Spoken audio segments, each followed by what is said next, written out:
Welcome to a new musical journey with the Eastern Connecticut Symphony Orchestra.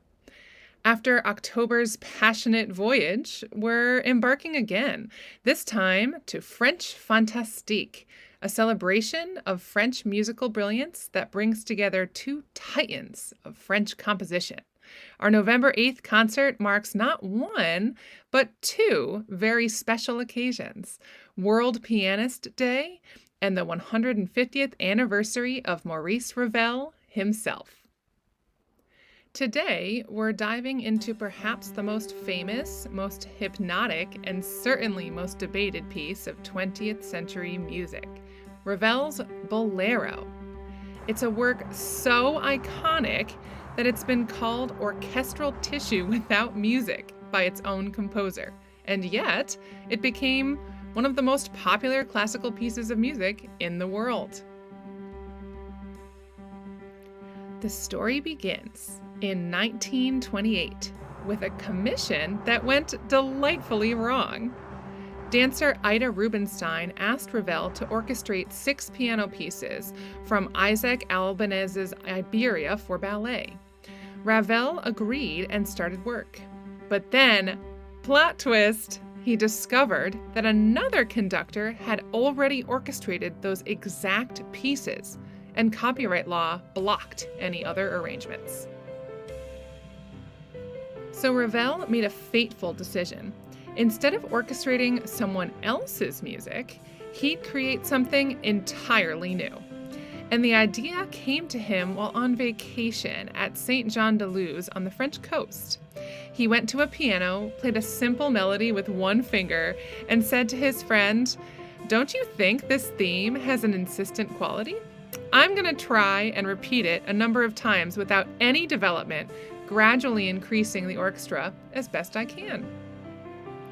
That's it. That's the entire concept.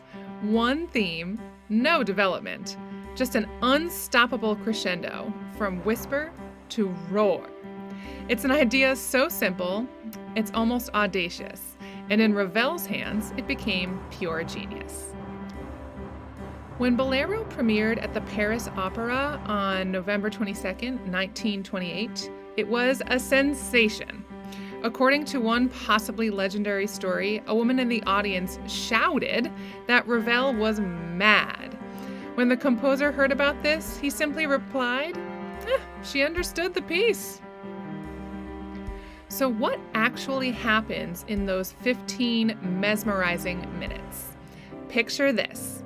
From the very first measure to nearly the last, a snare drum plays the exact same rhythmic pattern, the rhythm of a Spanish bolero dance, over and over and over.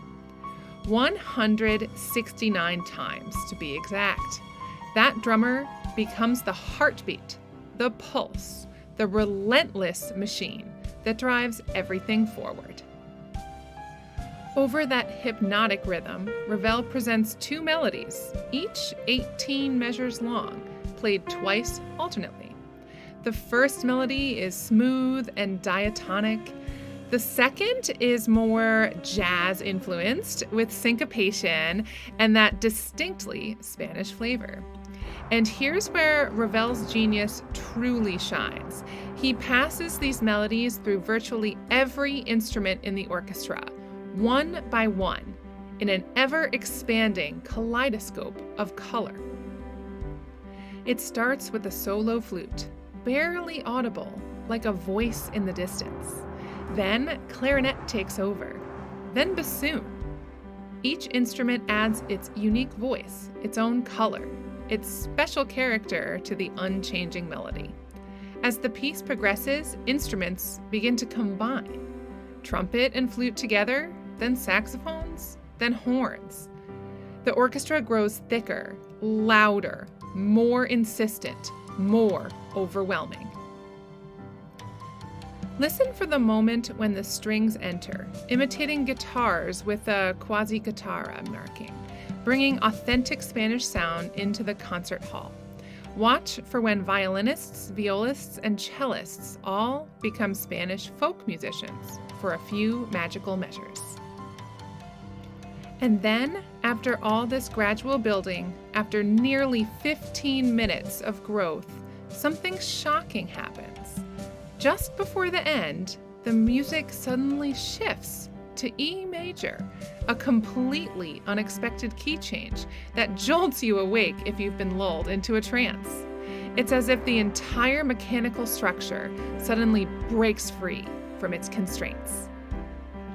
6 bars from the end, the bass drum, cymbals, and tam-tam explode into the texture for the first time. The trombones unleash wild glissandi. The entire orchestra beats out that rhythm that has been there all along. And then, after all that buildup, the work descends from a dissonant clash to a final triumphant C major chord. Now, Ravel himself was surprisingly modest about Bolero. He called it a piece lasting 17 minutes and consisting wholly of orchestral tissue without music, of one very long gradual crescendo. There are no contrasts and practically no invention except the plan and the matter of execution. Critics have sometimes echoed this, calling it mechanical, repetitive, and even simplistic. But here's the thing. Bolero's simplicity is its brilliance.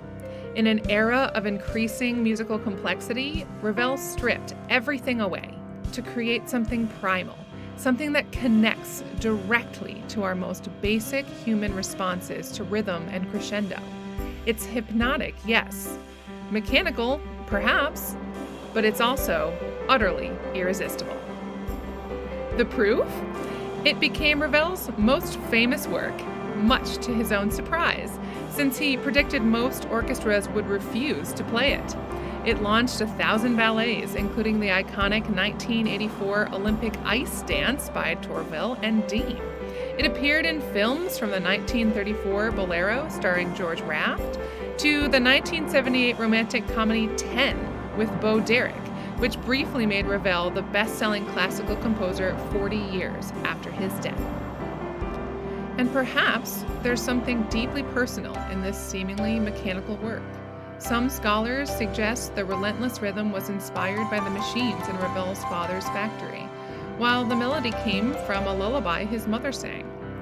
If true, Bolero isn't just an intellectual exercise, it's memory and childhood wrapped in a musical machine. On November 8th at the Garde Arts Center, music director Toshiyuki Shimada will guide the Eastern Connecticut Symphony Orchestra through this hypnotic masterpiece.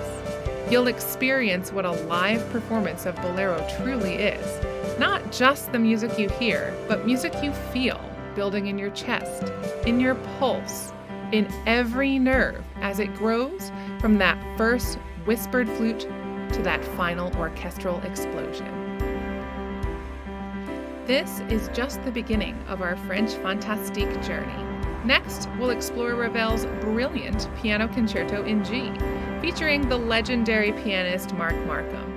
And then we'll dive into the wildest, most fantastical symphonic journey ever written, Berlioz's Symphonie Fantastique. But for now, let Bolero's hypnotic rhythm stay with you. Close your eyes and imagine that snare drum beginning its relentless pattern, that flute singing its lonely melody. Imagine the orchestra growing, expanding, building to something overwhelming and irresistible. This concert is generously sponsored by Falsetti Pianos. Join us on November 8th under the masterful baton of music director and conductor Toshi Shimada and experience one of music's most singular visions come to life.